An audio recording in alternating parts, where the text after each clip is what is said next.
শিব পুজোর দিন বাবার মাথায় জল ঢেলে প্রণাম করছে, আর এদিকে আমার দাদার ছেলে এসে আমার মুখে চিমটি কাটছে। আর সবাই তো পড়েছে অন্তুর্জয় যাতা ঘুরে হাতের জড়িত। আজকে দেখে নাও যাতা ঘুরে হাতের জড়িত। পিসির বাড়ি এসেছিলাম, আর এদিকে আমার বোন বাড়ির ডালি যাতাই ভেঙে নিচ্ছে। তো আমিও পরে একটু ট্রাই করলাম, তো আমি তো হাঁপিয়ে গেছিলাম ট্রাই করতে করতে। আর দেখো ডালগুলো কত সুন্দর ভেঙে গেছে।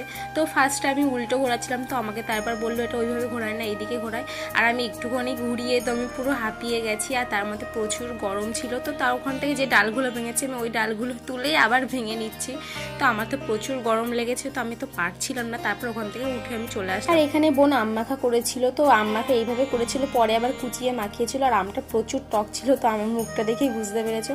আর ওখানে চড়ক পুজো ছিল, তো প্রত্যেক বাড়ি বাড়ি বাবাকে নিয়ে এভাবে দুধ গঙ্গা জল দিয়ে ডাবের জল দিয়ে স্নান করে ভালোভাবে ফুল প্রসাদ দিয়ে পুজো করে সব বাড়ি থেকে নিয়ে যায়। তোমাদের ওখানে কি এরকমটা হয়? আমাকে কমেন্ট করে জানাবে। আর ভিডিওটা এই পর্যন্ত ভালো লাগলে একটা লাইক করে দিও, চ্যানেলটাকে সাবস্ক্রাইব করে দিও। টাটা।